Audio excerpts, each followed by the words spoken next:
Setelah Nabi meninggal itu, Aisyah masih hidup sendirian selama 40 tahun. Apa kerjanya selama 40 tahun itu?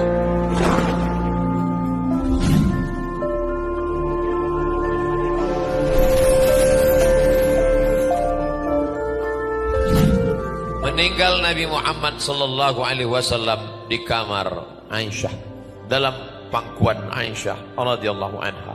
Dan setiap orang di dunia ini pasti berada di depan makam Nabi, pastilah dia berada di depan kamar Aisyah radhiyallahu anha. Ketika Nabi sallallahu alaihi wasallam meninggal, umruha 18 aman.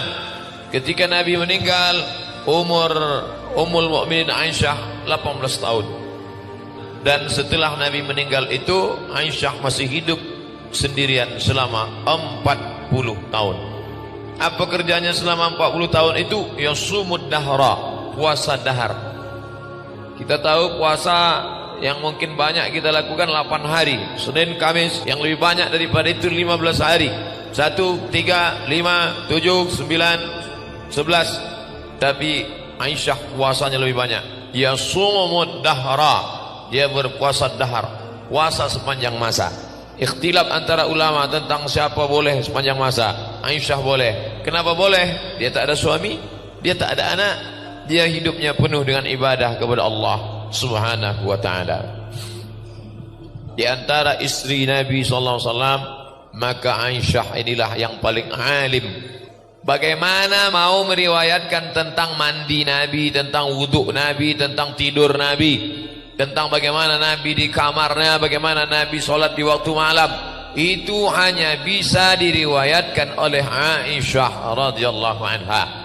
Wa kanat tuslihu bainan nas, kerjanya mendamaikan. Kalau ada orang berkelahi, ada orang bertengkar, dia mendamaikan Aisyah. Wa tuzawwij al-banat, kalau ada anak-anak gadis lalu kemudian mau menikah, maka dinikahkannya. Ada laki-laki, perempuan cocok ini jodohnya, dinikahkannya. Wa tus'idul fuqara, membahagiakan orang fakir. Wal aitam, anak-anak yatim.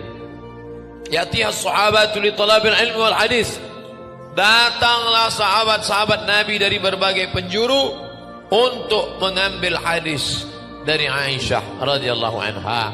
Dan dia termasuk perempuan yang faqihah, ahli fikih, mujtahidah, berijtihad.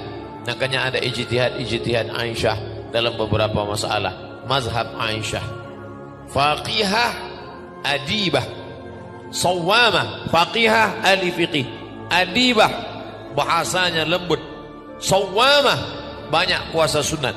Karena setelah Nabi meninggal 40 tahun dia hidup sendirian, kerjanya banyak puasa sunat, beribadah. Qawwamah, meluruskan yang batil. Karimah, orangnya dermawan, menyumbang kepada fakir miskin, membahagiakan anak yatim. Zahidah, tapi hidupnya zuhud, tidak memperturutkan hawa nafsu. Dan dia periwayat hadis. Hadis Nabi yang diriwayatkan oleh Aisyah 1210 hadis.